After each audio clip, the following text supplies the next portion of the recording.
대전문인총연합회는 10월 5일에서 6일까지 서포 김만중의 유배지였던 남해와 문학의 섬이라 불리는 노도섬을 탐방하였습니다.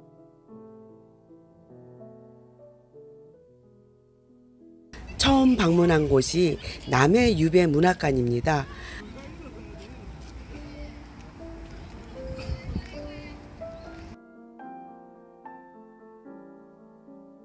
정면에는 서포 김만중의 상과 남해에 유배되었던 김만중, 이이명, 박성원의 시비가 세워져 있었습니다.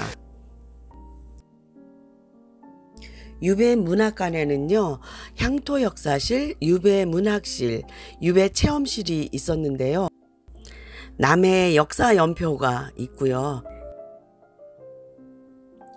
남해의 민속과 호국충절의 고장 남해를 소개하고 있었습니다.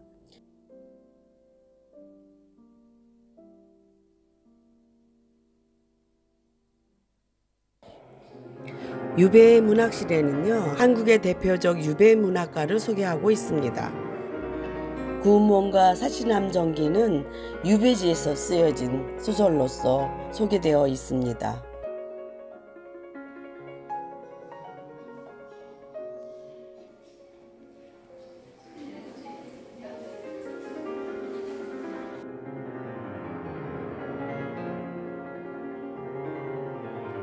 서포문화공원에는 서포 김만중 석상과 시위가 세워져 있는 소박한 공원이었습니다. 서포 선생이 노도를 바라보고 있는 공간에서 서포 김만중의 전문 연구가이신 설성경 교수님의 강의가 있었습니다.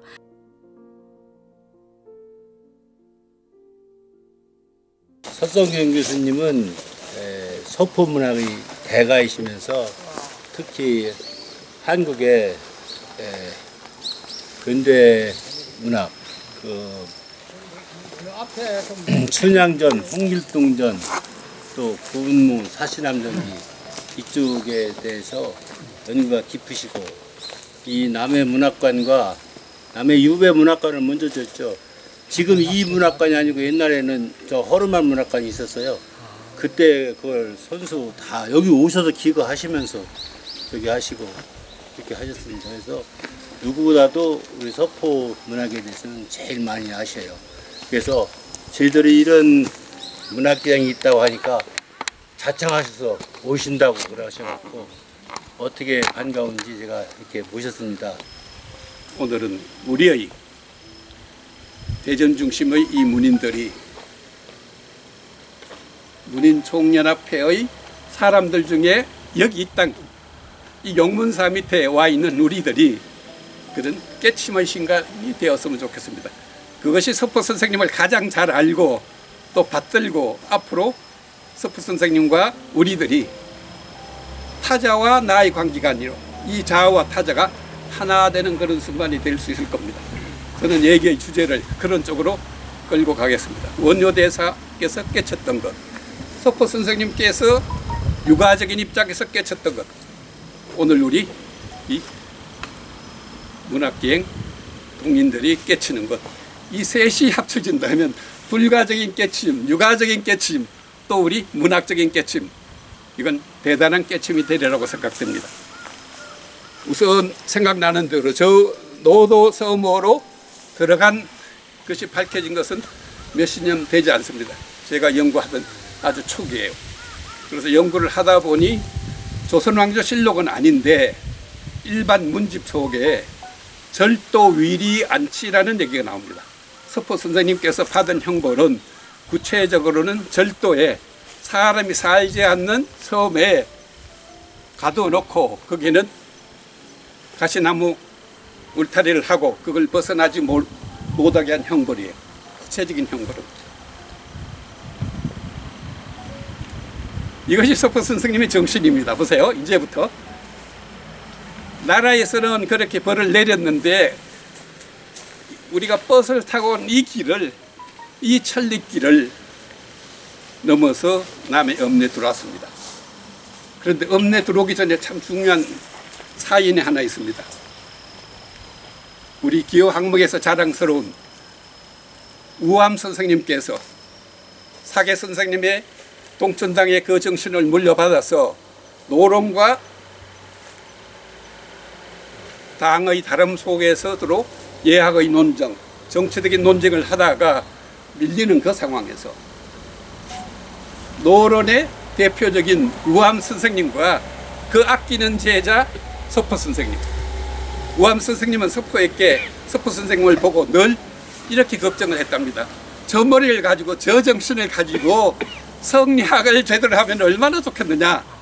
그런데 안타깝게도 문학이 좋아서 저러고 있으니 그게 선생님으로서 좀 안타깝다.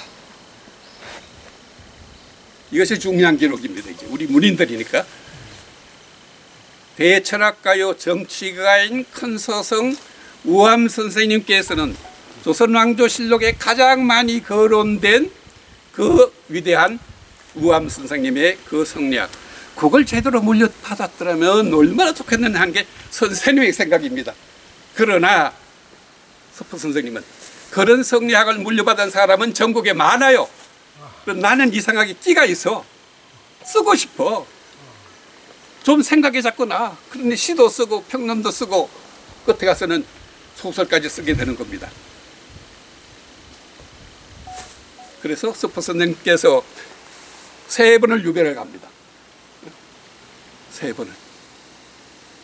소위 말하면 지금 생각하면 지연제 없이 정치적인 논쟁에서 3번. 첫 번째 가는 건 굉장히 문학적이에요. 동해안으로 갑니다. 두 번째 가서는 서해안으로 갑니다. 세 번째는 이 남해로 왔어요. 첫 번째는 강원도 고성, 두 번째는 평안도 선천 바닷가입니다. 이번에는 왔어요. 그런데 참 이 천일기를 또박또박 그 소름 속에서 3번째 유배를 오는데 마음속에는 걱정이요. 우리 숙종대왕이, 숙종께서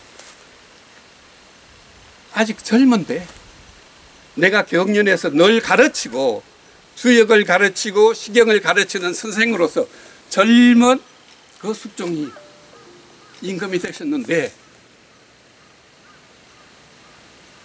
당신의 형님 서석 선생님의 따님이 첫 왕비가 되어서 인경왕후가 되어서 얼마나 기뻤겠어요. 서포 선생님의 어머님께서는 손녀가 숙종의 왕비가 됐고 큰아들 둘째 아들이 병조판서가 되고 대제하게 됐으니 얼마나 즐겁겠어요. 그랬는데 숙종께서 인경왕후가 일찍 돌아가시고 천년들어 두 번째 어진 인현왕후가 들어오시고 그런데 딴 건 다 좋은데 자식을 낳지 못했어요. 그러니까 숙종은 점점 나이가 들면서 후계자가 생각한데 이게 안 되니까 조급한 상황 속에서 남인의 세력과 연계가 되고 또 조대비와 장렬왕후가 미는 후궁 장씨가 점점 숙종 가까이 오는 거예요. 그러다 보니 숙종은 장후궁, 뒤에는 조대비가 있고 더 위에는 대왕대비가 있는 상황 속에서 누군가는 임금님이 후궁 장씨의 얘기를 너무 들어서 그것이 인사의 문제까지 반영이 되면 나라가 큰일이라. 그런데 장안에서는 얘기가 파다합니다. 우리 젊은 숙종께서 자식 문제 때문에 그랬는지 후궁의 미모에서 그랬는지 그 침실의 그 힘이 조사석을 정승으로 끌어올리는데 크게 작용했다. 소위 국정농단의 문제가 생긴 거예요. 그러나 조정 대신 중에 그걸 얘기할 사람이 없어요. 그래서 강직한 사계 선생님의 정손자, 허주 김반 선생님의 손자, 충정동 김익겸 선생님의 그 아들은 자기가 2번 유배를 간 경험이 있지만 경련 끝에 그 말씀을 합니다. 9월 13일입니다.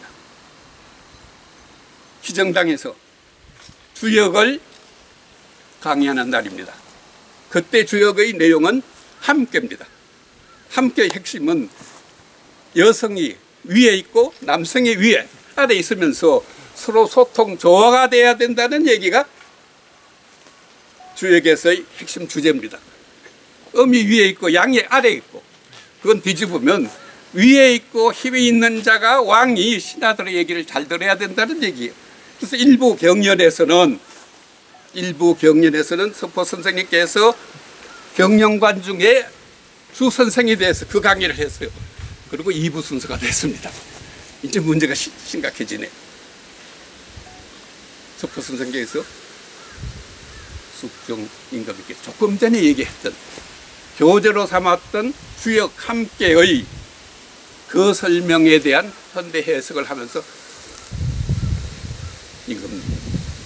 임금님은 그렇게 행동하지 않았겠지만 거리에는 임금님께서 장후궁 때문에 조사석에 벼슬이 정승이 됐다고 하는 풍문이 있습니다. 분명히 임금님께서 그렇지 않은 걸 나는 알지만 소문이 그러니 좀 몸을 잘 다스립시오. 그랬다가 아니에요. 안 그렇지만 소문이 그러니 임금님께서는 좀 더 각별히 그 문제에 대해서 관심을 더 가져달라 그랬어요. 그런데 50대의 서포는 선생으로서 그렇게 얘기를 했는데 20대의 젊은 숙종은 탈을 했어요. 그게 사실이었는 것 같아요. 그렇게 반응이 센 걸 보면. 그래서 누가 그 말을 했느냐, 은근을 대라 그랬어요. 숙종은 50대 선생님 보고, 우암 선생님의 아끼는 제자를 보고 은근을 대. 서포 너가 그 얘기를 들은 것 네 번만 가면 진범이 나올 거 아니냐, 나는 알아야 되겠다. 그런데 서포 선생님은 그것은 선생님 예의가 아닙니다. 그런 질문을 하는 것은 예의가 아닙니다. 그런 답변을 할 수 없다는 것. 옆에 있던 모든 경연에 참여했던 사람들은 상감마마. 그게 아닙니다. 이런 싸움이 쭉 진행이 돼요. 그래서 쓰고 있던 사관도 그렇게는 쓸 수 없다고 하니까 붓을 던지고 나가고, 서포 선생님은 한참 버티다가 나오고, 나머지 분들도 숙종과 맞서는 그런 사건이 있은 것이 9월 13일입니다. 그때 서포 선생님의 직책은 의금부 판사, 요즘은 검찰총장이에요. 검찰총장이면서 교수가 돼서 임금님을 가르쳤는데 임금님이 여지없이 감옥에 가두었어요. 그때 서포 선생님 마음을 한번 생각해요. 검찰총장으로 갔다가 거기 구치소에 갇혀버려서 그 신하들 앞에서. 그래서 오래도 아니에요. 그 다음 날은 선천으로 유배를 간 거예요. 그런 사건이 있고, 두 번째, 그것이 무마가 돼서 다시 풀려났는데 장후궁이 아들 낳았기 때문에 풀려났는데 다시 난민들이 전에 은근을 대지 않는 서포는 나쁜 사람이요 하니까 다시 이번에는 아무 얘기도 안 하고 그냥 여기까지 온 거예요. 천리길. 그런데 이것은 전문학자들도 잘 모르지만 제가 서포 선생님을 하도 연구를 하다 보니까 제 눈에는 뭐가 보이는가, 노량까지 왔어요. 노량까지 와보니 충무공을 기리는 비석이 있는데 그 비석을 읽어보니 웬일입니까? 선생님의 글이에요. 우암 선생님의 글이에요. 선생님이 충무공을 기리는 비문을 써놓은 거예요. 서울에 있을 때는 몰랐던 것 같아요. 그 천리길 유보를 와서 지쳐갖고 이제 남해로 들어오는, 바다를 건너 들어오는 이 와중에 선생님을 만난 거예요. 야, 기가 막히지 않아요? 그래서 그런 마음을 가지고 충무공을 다시 생각하고, 대학자 우암 선생님을 다시 생각하고 여기까지 왔어요. 그래 읍내까지 들어오니 확실한 기록은 없는데 읍내에서 책을 많이 빌려왔다는 얘기가 있어요. 여기까지 안 온 것 같아요. 그래도 여기 와서 공부를 하셔야 되니까 향교에 가서 책을 빌려보는 얘기가 있고, 그 다음에 용문사를 배경으로 한 시가 있어요. 그래서 학자들은 아마 읍내나 여기 정도에서 있지 않았겠느냐, 그까지는 추적할 수 있는데, 그 다음에 이제 제가 추정합니다. 우암 선생님의 제자, 상해 선생님의 정손자, 의를 내세우는 그분이 절도 위리 안치를 형을 받았는데 지방 수령으로서는 당파 싸움의 시대니 언제 또 노를 이길 줄 모르잖아요. 그러니까 가두리 속에 넣지 않은 것 같아요. 그런데 서포 선생님 여기 와서 보니 어떤 분입니까? 서포 선생님이잖아요. 그래서 임금님이 그렇게 나라에서 그렇게 나에게 벌을 내렸으면 벌을 지켜야지. 그래서 서포 선생님께서 스스로 택해서 나 저기 갈래. 저게 위리 안치야. 제 학설이지만 맞을 것 같아요. 그래서 마지막에 저기 가서 숨을 거둡니다. 숨을 거둬요. 이게 서포 선생님의 정신이에요. 그럼 지금 학계 우리가 얘기하지 않는 과정 속에서 우암 선생님을 충무공을 만나고 또 스스로가 나라의 법을 지키고 예론의 대가의 정손자답게 들어가는 거예요. 가겠다고. 그게 서포 선생님입니다. 그런데 제가 소설 한 50년 연구를 해보니까 첫째 5년, 10년, 30년, 40년, 50년 가는 것만큼 높이 보여요. 처음에는 1단계, 2단계 지금 50년에서 60년 차로 가니까 아직도 더 위에 보여요. 서포 선생님의 창작을 한 창작 기술, 주제, 사상, 철학은 세계 정상인데 우리 학자들이, 연구자들이 그 밑에 보니까 구름 위에는 안 보이잖아요. 그런데 지금은 어색하니 온 것 같아요, 제가. 어색하니 온 것 같아요. 어떤 외국의 학자보다 좀 달리 서포 선생님의 정신, 원효 선생님의 그 정신, 우암 선생님의 정신, 율곡태계의 정신까지 다 받아들이면서 내가 해보니 좀 보여요. 영문학, 불문학, 동문학, 일문학을 하는 학자들보다 좀 달리네. 학술적인 DNA가 달라진 것 같아요. 그래서 지금 일주일 전까지 나온 결론은 세계 정상이다. 1690년 그 당대에 쓴 작품으로는 서양의 어떤 작품도 서포 선생님의 작품을 못 따라가고 그 삶도 마찬가지다. 한번 보세요.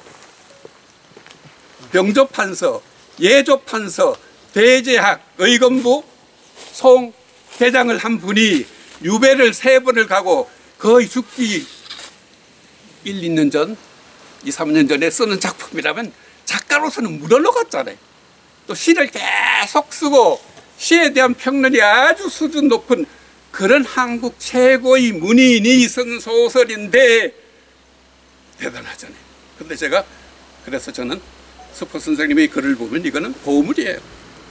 국가의 보물이고 세계의 보물인 거예요. 그래서 세계의 보물을 세계의 보물답게 세계인에게, 아시아인에게, 한국인에게 보여드리고 싶어서 저는 열심히 공부하고 여기까지 왔습니다. 여기에 있는 석상을 만든 분도 제 집에 자주 오면서 형님, 성님 할 정도가 됐고, 저 노도섬에 가서 또 제가 많은 저작 활동을 했습니다. 그래서 저 섬을 이런 대단한 분이니까 저분을 기리는 방법은 읍내에 있는 유배문학관 갖고는 안 되겠다. 그래서 제가 유배문학관 명예관장을 하면서 골똘히 생각한 거예요. 어떻게 할까? 그래서 문학의 섬을 만들자. 세계 최초의 문학의 섬을 만들자. 그래서 제가 제안한 제목이 문학의 섬입니다. 저 섬에. 그래서 많은 설계도를 고맙습니다. 그래서 제 발자국 하나하나가 다 있습니다. 저기서 보면 건너편에 금산, 원효대사, 의상대사가 공부하던 데가 보이고 태조 이성계가 공부하던 데가 보이고 다 보이니까 그런 정신을 아침에 해가 뜨면 그 뒤로 해가 쭉 올라옵니다. 그걸 보면서 조선의 역사를 가슴으로 안는 거예요. 근데 지금 어떻게 왕이 저렇게 됐는데 나라도 그 왕을 깨우치지 못하면 안 되지 않느냐. 그래서 그 깨우치는 얘기가 내가 죽는 한이 하겠다 하고 소설로 쓴 것이 구몽이고, 두 번째 똑같은 얘기를 여기 와서 쓴 것이 사시남정기고, 제가 연구를 해보니까 사시남정기를 그대로 쉽게 쓰면 구몽이 되고, 구몽을 조금 높은 버전으로 한다면 구몽이 된다는 대단한 사실을 논리적으로 증명을 했습니다. 그래서 사시남정기에서는 임금님이 서포 선생님께서 도저히 안 되니까 작정인물을 중국의 유명한 충신 한 명을 해놓고 그 유씨가 훌륭한 부인 사시 얘기를 안 들어서 사시를 쫓아냈다. 그래서 사시가 쫓겨서 남쪽으로 갔다. 그랬더니 자기를 쫓아낸 남편 유씨도 임금님으로부터 또 모함을 받아서 쫓겨났다. 부인이 먼저 쫓겨나서 남쪽으로 백빈주에 가 있는데 훗날 남편도 와서 그 같이 쫓겨나와서 보니까 아이고 내가 잘못했구나. 임금님은 나를 쫓았는 게 잘못했으니 내가 당신을 쫓았는 게 잘못했구나. 그래서 재결합하는 것이 사시남정기입니다. 오늘 여기 왔어요. 예? 남쪽으로 왔잖아요. 예? 얘기는 중국 얘기를 하지만 석보 선생님은 조선 왕궁과 얘기인 거예요. 지금 오늘 사시남정기에서 사시와 교시가 깨치고 그걸로 인해서 중국의 황제가 깨치우는 사시남정기의 그 공간에 내가 만나서 저 노도를 바라보면서 한국의 대문호를 추앙하는 그런 조그마한 기행을 하게 된 겁니다. 최초원 선생님께서 중국을 갔다가 많은 걸 배워서 한국에 와보니 중국 대단하다 그러는데 중국에 있는 거 다 싸잡을 수 있는 보자기도 있고 가마솥도 있는데 우리가 중국 했구나. 그것이 난랑이라는 비의 그 화랑의 서문이잖아요. 풍류. 구교 현묘지도하니 왈풍류라. 거기는 유교, 불교, 기독교가 다 있고 그 플러스 알파가 있네. 내가 딴 나라에 가서 공부를 반밖에 못했구나. 그런 정신을 석포 선생님이 아는 거예요. 보세요. 석포 선생님 구문몽 속에서 위보인은 도교, 황정경 최고 권위자로서 지상에 내려온 도교의 선녀, 육관대사는 인도에서 불침을 깨치고 중국인에게 전해주려고 온 인도선님. 그 꿈속에 나오는 양소위는 전형적인 유가, 유불선이 다 있잖아요. 외국 소설 중에 소설 한 편에서 유교, 불교, 도교 점수가 딱 해갖고 멋진 그런 작품으로 된 게 어디 있나요? 드물죠. 어떤 17세기에 제목만 한번 보세요. 구운몽. 제가 분석하면서 아주 놀란 거예요. 구 떼고 운 떼고 몽 떼도 말이 돼. 구운해도 말이 돼. 운몽해도 말이 돼. 구운몽해도 말이 돼. 구운몽을 밑으로 들어가도 말이 돼. 한 번 더 들어가도 구운몽 하면 말이 된다 이거. 왜? 꽃떡 같은 구운몽을 넣고도 구운몽이 본데 한시에서 쓰는 시어예요. 시어예요. 중국이나 한국에서 구운몽이라는 시내를 갖다 놓고 소설로 쓰는데 구조와 운조와 몽조와 구운조와 운몽조와 구운몽조와 그거는 표청이야. 심청, 심청의 심청까지 한 소설 속에 다 넣어놓은 분이 우암 선생님이 아낀 그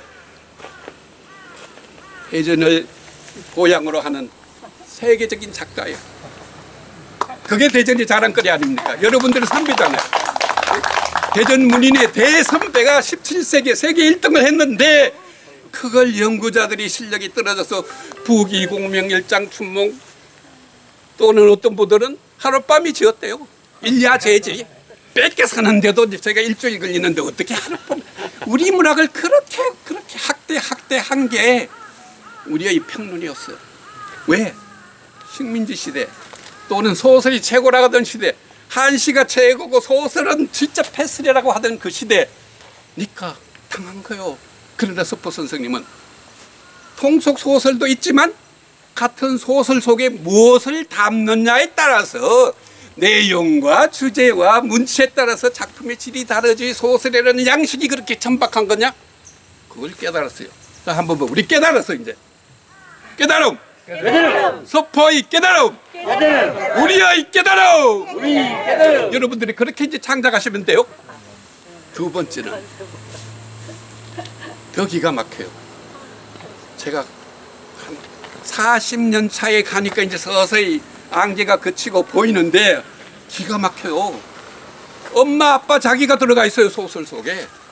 구운몽 속에 엄마 얘기고 아빠 얘기고 자기 얘기인데 있었던 얘기는 슬프지만 거기서는 다 그럴듯하게 있는 얘기로 쓴 것이 구운몽입니다. 한시에서 구운몽은 내가 가질 수 있는 모든 꿈이 뭐야? 그 다 풀어준다. 그게 구운몽이에요. 시의 원래 의미는. 그래서 내 엄마에 대한 나의 꿈, 내 아버지에 대한 나의 꿈, 나에 대한 나의 꿈, 내 임금에 대한 나의 꿈, 그것을 다 넣어놓은 게 구운몽이에요. 그래서 구운몽에서 위부인은 어머니 윤씨 부인. 여기 계시면서 늘 아침이 되면 돌아가신지도 몰랐어요. 한참 후에 돌아가신 소식을 들었으니 예학의 대가 그 손자가, 그 정손자가 부모가 돌아가시는 것도 임종도 못하고 그 상도 못 차려줬으니 얼마나 가슴이 아파요. 그 저 노도에 있으면서 아침밥을 손수 지어놓고 참에 기도하면서 부려옵니다. 그래서 피를 토하면서 써준 것이 어머니에 대한 있는 대로 보태지 않고 정경부인 윤씨 행장. 그건 있는 대로 썼어요. 제일 끝에 울면서 쓴다고 그래서 제가 볼 때는 울면서 썼을 것 같아요. 피를 토하면서. 원효 선생님을 보면서 태조 이성계를 보면서 당신 이씨의 후손이 이렇게 지금 젊은 숙종이 그래서 내게 어쩌주려니까 날 이렇게 해서 어머니 상도 못 차리고 그런데 그때는 풍토병으로 계속 고생을 하는 글이 나옵니다. 몸은 이런 데서 시달렸으니까 기층 가래는 들끓고 그런 상황 속에서 나이는 50대 중반에 들어가서 가족을 서울에 두고 그 모친 어머니까지 돌아가셨는데 그래서 앉아 쓰신 것이 모부인 정경부인 윤씨 행장. 형님이 왕비를 낳았으니까 정경부인이 됐잖아요. 여성으로서는 최고 직위에 올라가는 정경부인 우리 어머니에 대한 얘기. 그래서 어떻게 높일까? 유교, 불교, 도교 중에서 최고의 황정경, 도경인 황정경을 가장 잘 아는 분이 위부인이에요. 중국에서는. 그래서 그 어머니를 가져와서 천상에 계시는 어머니가 내가 대작가라 되기 위해서 여기 와서 늦도록 나를 키워준 어머니. 그래서 위부인으로 구운몽 중에서 제일 먼저 등장하는 인물은 위부인이에요. 그걸 놓치면 안 돼요. 구운몽에서 남학 형산에 제일 먼저 오는 사람은 형산은 위부인 땅이에요. 엄마 땅이에요. 그 다음에 육관대사고잖아요. 그걸 놓치면 안 되는 거예요. 그래놓고 사시남 그래놓고 양소여에 가서는 양처사의 어머니가 자기는 양소유가 되고 어머니를 양처사라고 아버지를 양처사라고 어머니를 유씨 부인으로 하소. 그래서 아버지가 빨리 세상을 떠났기 때문에 자기가 태어나기 전에 떠났기 때문에 아버지는 일찍 신선이 돼서 가고 홀어머니가 돼서 중국 황제를 깨우치는 대장군이 된 부귀공명을 다 누리고 8명의 중국 각 지역에서 빼어난 가장 최고의 며느리를 한 집에 모아놓고 어머니 당신의 며느리입니다. 이런 행복을 주고 99살까지 살게 하고 끝내는 것이 구운몽에서 어머니에 대한 효를 문학적으로 표현한 작품인데 세계 시인 작가 중에 이런 어머니에 대한 효를 실천하고 소설로 쓴 사람이 있나요? 없잖아요. 박수 한번 쳐줍시다. 대단한 작가잖아요. 대단한 어머니고. 이런 어머니를 키운 분이 손수 본인은 선조의 따님이기 때문에 공부를 많이 했어요. 그 정예옹주가. 그 정예옹주의 무릎 밑에서 한문 공부를 제대로 배운 것이 윤씨 부인이고 그 주변에서는 남자로 태어났으면 대제학가입니다 하는 그런 윤씨 부인이 손수 자식을 키워서 2명 다 대제학을 만들고 병조판서를 만든 건 세계 역사상 그런 여인이 있나요? 없잖아요. 저는 모든 조건이 작가나 작품 모든 면에서 그 혈통을 지키고 가문을 지키고 문학 비평을 하고 진정한 한국 문학은 한문으로 쓰는 것이 아니라 방언으로 우리말로 쓸 수 있는 그런 시소설이 최고야. 그런 문학 비평 세종대왕의 정신을 실천적으로 한 그런 분. 여기 와서 쓴 사시남정은 처음부터 한글로 썼어요. 그것이 중요해요. 처음부터 한글로 썼어. 그랬더니 조카가 한문으로 번역을 했어요. 조카가 한문, 김춘택이 한문을 번역해서 우리 아저씨가 한글로 썼기 때문에 요런 예는 요렇게 하고 그것까지 밝히면서 자기가 번역을 한다 그랬어요. 그건 왜 그러냐? 생략하라. 그래서 그게 들어가서 채무수리를 통해서 숙성을 깨치는 얘기가 이제 뒤에 나옵니다. 자, 쭉 줄이고 5분만 더 하겠습니다. 그들만 합니까? 네. 5분만 더 합니다. 주간 박수. 네. 근데 5분을 더 하기 위해서는 3분은 제 얘기의 진실성을 알기 위해서는 제 연구원이 제 옆에서 제대로 보고 있으니까, 예?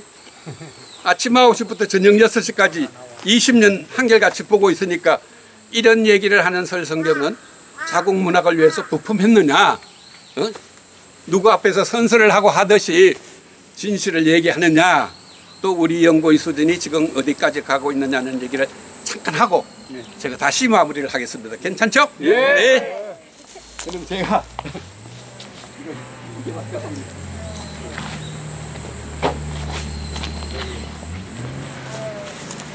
아이고. 저기 박사 다 하시고 현대문학, 고전문학 통틀어서 1호 박사님이세요.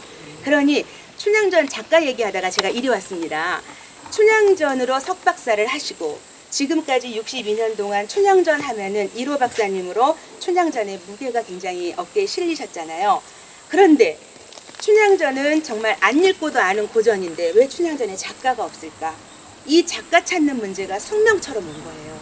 광대들이 시중에 떠도는 설화들을 모아서 그 판소리로 불렀고 판소리 부른 것을 어느 재능 있는 사람이 받아 적어서 그것이 춘향전이 되었다.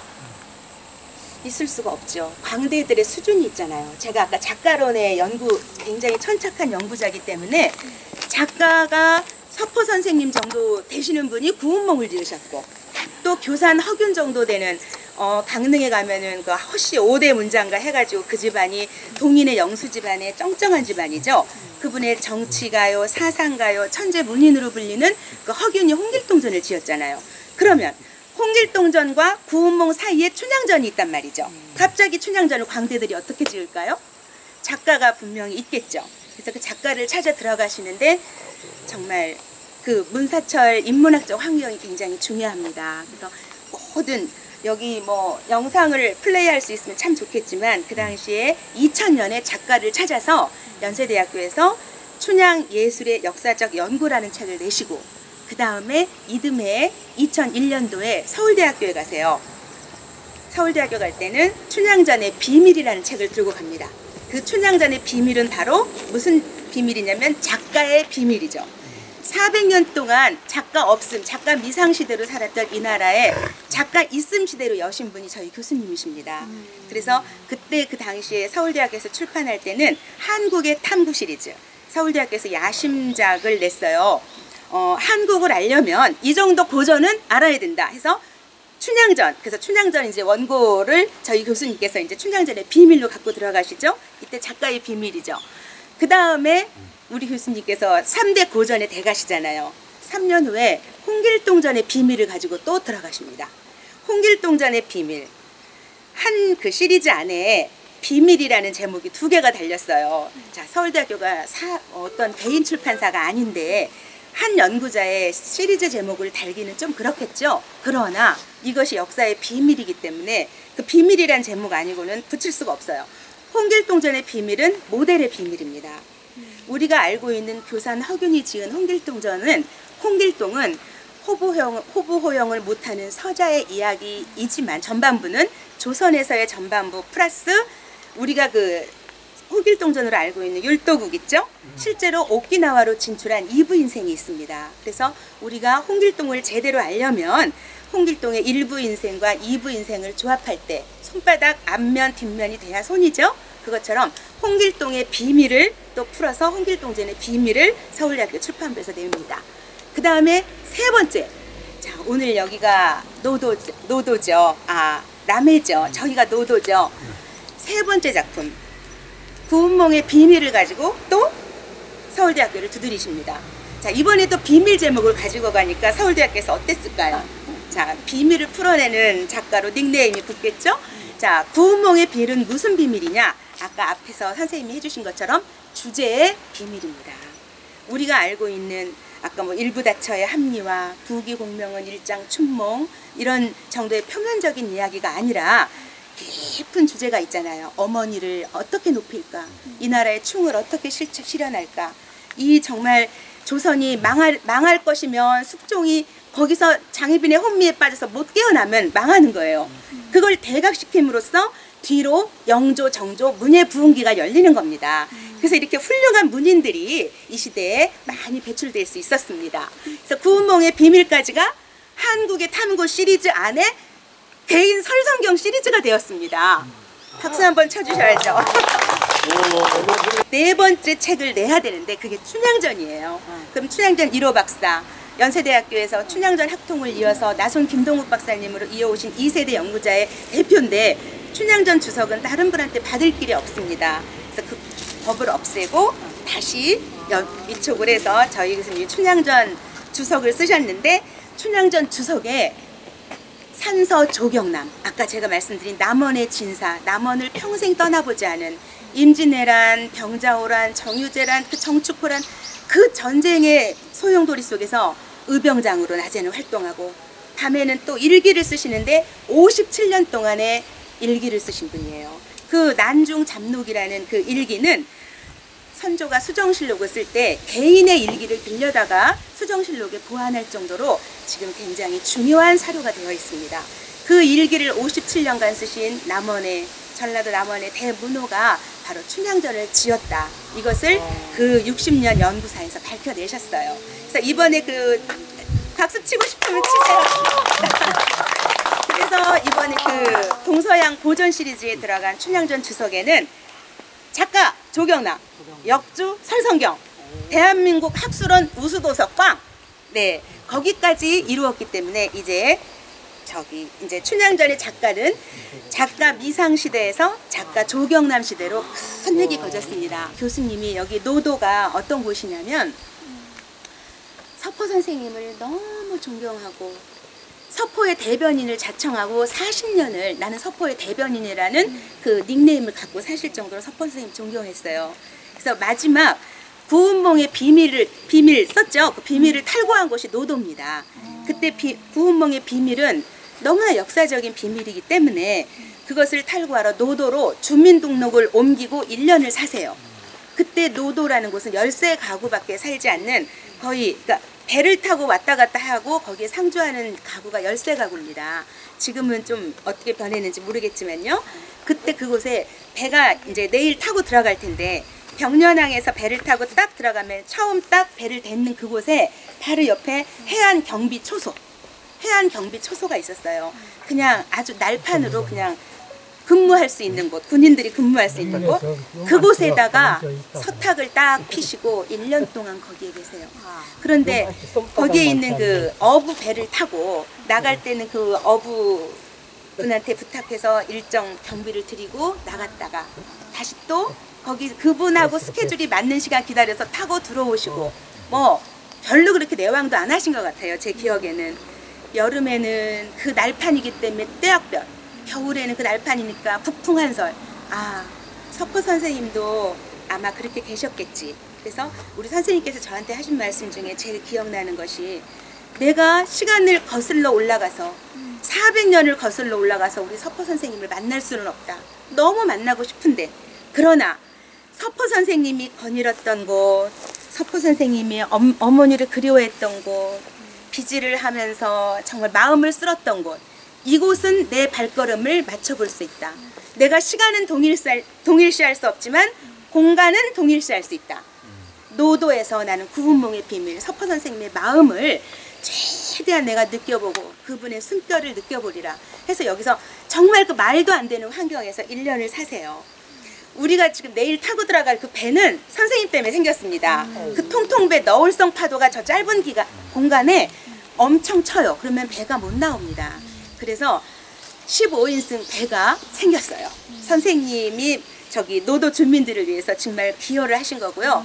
또 선생님 때문에 인터넷이 들어왔습니다. 그래서 노도 그 정도로 열악한 환경이었어요. 그래서 참 서포를 찾아서 거슬러 들어온 시간여행, 공간여행이 바로 이 노도고요. 이 노도에 얹혀져 있는 그런 의미들을 우리가 생각한다면 우리 선생님 연구가 얼마나 디테일하고 얼마나 깊은지, 그리고 저희 선생님 애국자 중에 애국자세요. 국문학 연구는 국문학 연구로서 끝나서는 안 된다.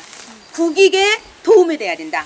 그래서 나라를 살리는 연구, 내 개인이 사는 연구가 아니라 이건 나라가 살아야 된다. 왜?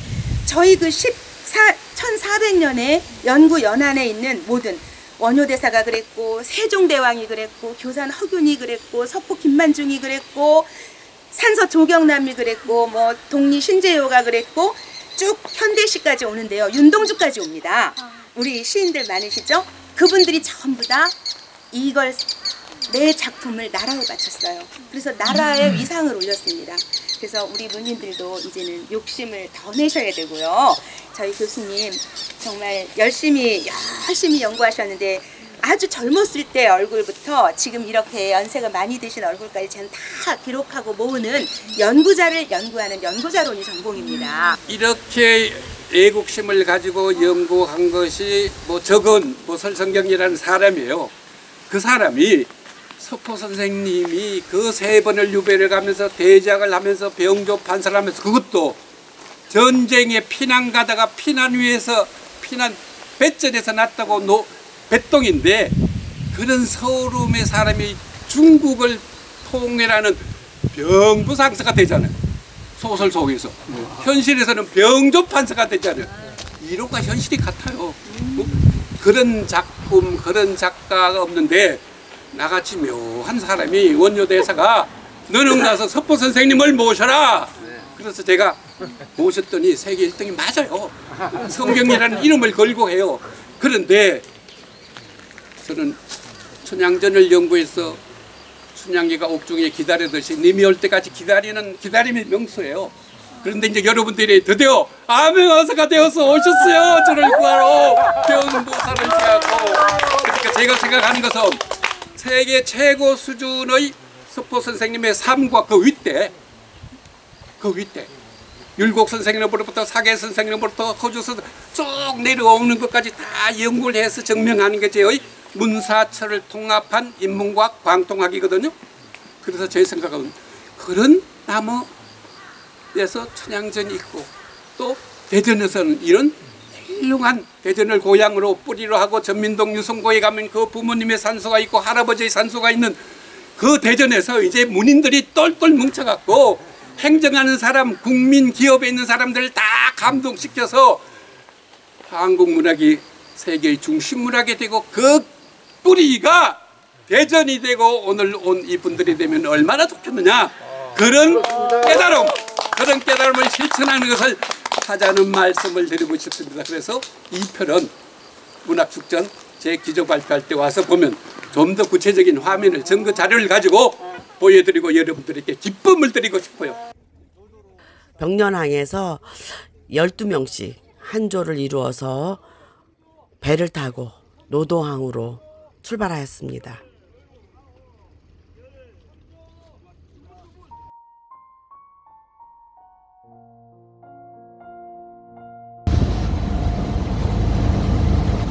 노도항에 도착하면 정면에 노도 문학의 섬 조형물이 크게 서 있습니다. 서포 김만중 선생 유호비입니다. 유호비를 지나면 노도마을 쉼터와 노도항 대합실이 나옵니다. 용도가 이제 약해졌다. 그래서 완전히 흐름해서 폐공간이 됐는데 제가 들어왔습니다. 바로 여기에요. 바람은 그대로 들어오고 그냥 바퀴벌레가 툭툭하고 그 속에서 제가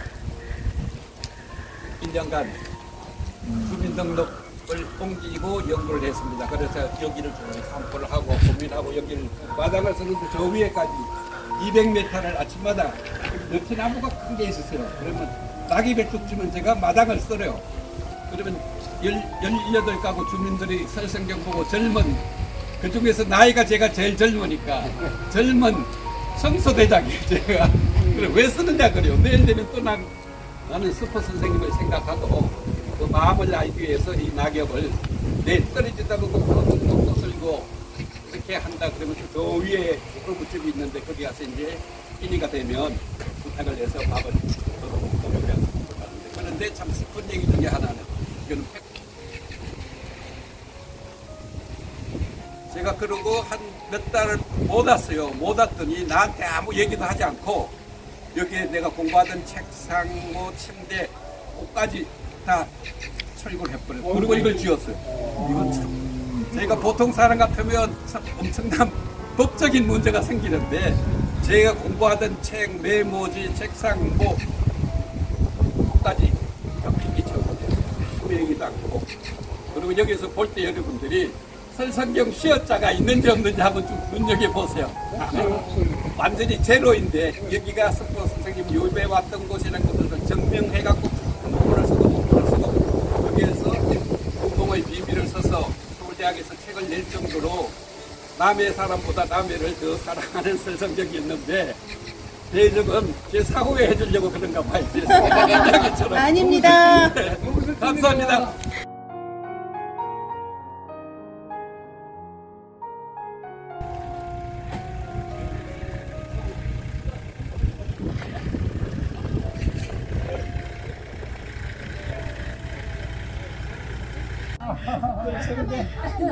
네, 안녕하세요. 반갑습니다. 한마디만 해주세요. 한마디. 우리 교수님 어떠셨어요? 옛날에. 네, 옛날에. 아주 우리 좋았지. 참 좋고.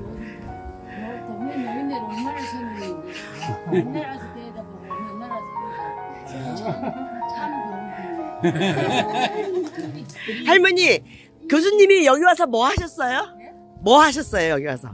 우리 교수님께서. 아 우리 뭐 걸쳐주고 어리는 게 걸쳐주고 공부시키고 가르쳐주고. 얼마나 좋았다. 이 좋은 사람 너도다 보내시고. 선생님이. 사코 선생님이. 아유 그래 사코 선생님이. 제가 늘 청소할 이 빗자루 들고 청소했던 이제는 우리 은희가 이걸 하고 있어요. 제가 청소대장 맞죠? 여기 나무 집수 올라가겠습니다. 청소대장. 올라가겠습니다. 네.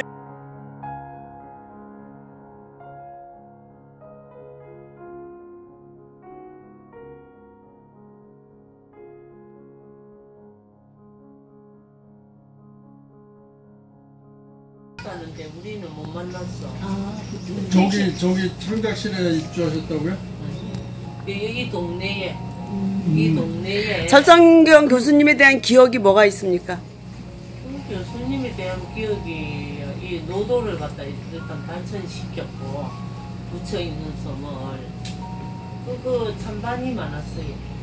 반대파도 많았고. 근데 그 교수님 워낙 당직하시고 완고하셔갖고 이쪽으로 끌어낸 것이 우리가 그 일관되게 주장하는 게 이제는 이제 빛을 발하는 거가 교수님이 이게 얼마나 오지였습니까? 우리 여기가 말도 그때는 물도 없었고 이제는 그 뭐고 여기 문학의 섬을 개발하면서 물도 잘 나와 진주난강물이 나오거든요. 그 전에 산수고 그 열악한 환경에서 그 문학의 섬을 개발하기 위해서 얼마나 헌신적으로 하셨는지. 조금 언덕을 올라가면 노도문학의 섬 김만중 문학관이 나오는데요. 이 김만중의 문학관의 터가 사시남정기 생각의 터라고 합니다. 사실은 소옥이 있었어요. 네, 조그만 게 그래. 사시남정기의 생각터예요, 바로 여기가. 근데 그걸 홀고 이렇게 했는데 공간이 조금 한번 옮기겠는데 여기서 대소문을 들어봐야 돼요. 제가 여기서 살아봤기 때문에 아는데 아침이 되면 해가 저기서 뜹니다. 네. 저 너머가 금산이에요. 네. 근데 요거보다 본대는 조금 더 높았거든요. 본대에 있던 초가에서 보면 전산 위로 해가 뜨는 게 보입니다. 그런 걸 쭉 생각하면서 어제 얘기한 원료, 그다음에 이성계 생각을 다 하고 어머니가 돌아가신 것 아신 다음에 사시남정기를 쓰면서 어머니를 부몽에서는 위부인으로 모시고 여기에서는 사시남정기로 모세요. 참 관세음보살로. 관세음보살. 네, 세상을 뜨셨기 때문에 관세음보살을 모시면서 사씨가 유배 올 때 위로를 해주고 또 남편 사위가 되는 그런 역할을 하는 그런 사시남정기 속에 보면 저는 여기에서 모든 걸 착상해서 또 저 멀리 보면 세존대가 보입니다. 네, 세존도. 부처님도. 그래서 여기 있는 공간을 최대한 살리면서 부흥봉의 공간을 살리면서 만든 것이 사시남정기다. 그러고 보니까 저 앞에 가면 신선제라든가 뭐. 저 이제 병산 이따 가서 보면 이제 선녀들이 놀러 가서 같이 걸리네요. 자, 또 구멍이겠습니다. 설성경의 옛날 추억을 아시는 분들 또 이거 잘 관리하시는 분들 한 말씀을 해주세요. 옛날 설성경 모습. 아이고 참 이 노도 제가 아는 기억으로서는 우리 그 선생님께서 이거 유배 문학을 창실하시고 설계를 하시고 이렇게 아주 남의 발전을 많이 한 분이라고 알고 있습니다. 그때는 저도 어렸고 그래도 참 고마운 분이라고 알고 있습니다. 그래 이렇게 또 찾아뵈신 게 참 영광으로 생각합니다. 네, 고맙습니다. 감사합니다. 주민들하고는 어떤 관계를 이렇게 유지했나요? 아주 막 지금 현재의 실가구에 그 당시에 설교실 때는 한 30명 14가구 인원은 30명 정도. 그때 상황을 딱 설명해 주셨습니다. 그때부터 줄기차게 연구를 해가지고 이 현장에서 있는 주민들하고 같이 동고동락 슬픔과 기쁨을 나눠서 여기까지 왔습니다. 원래 이게 김만준 선생님 집이 여기 있었어요. 그렇죠. 이 여기입니다. 이 자리, 딱 이 자리에. 그러네 여기 아까보다 터가 좋아가지고 사시남정기를 집필을 하기 위해서 여기서 남해 금산을 여기가 남해 금산입니다. 예, 저기 금산이에요. 네, 거기 보면서 사시남정기를 여기 모집 집필을 하기 위해서 이게 옮긴 게 저기 여기 한나 3m 전에 오면 옮기지가 있습니다. 그건 아시죠? 네. 예. 들어가 보겠습니다. 네. 화이팅!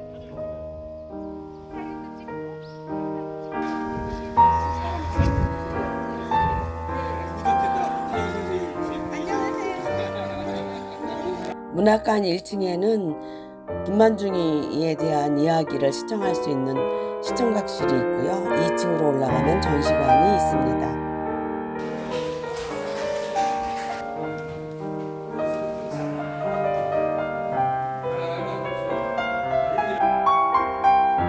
문학관을 나와서 조금 오르면 서포초옥이 있습니다.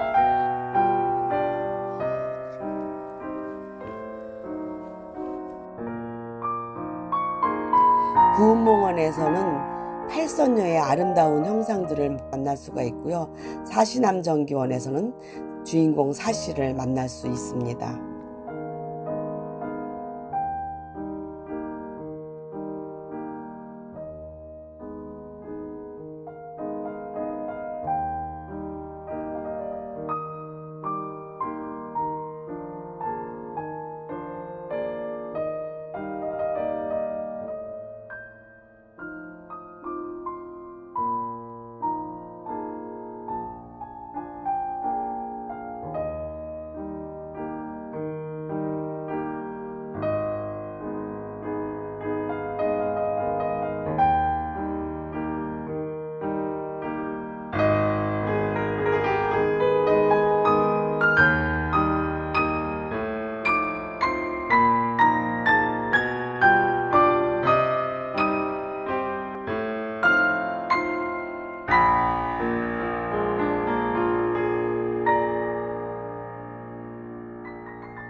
전만정자에서는 세존도를 볼 수 있는 아름다운 풍경이었습니다.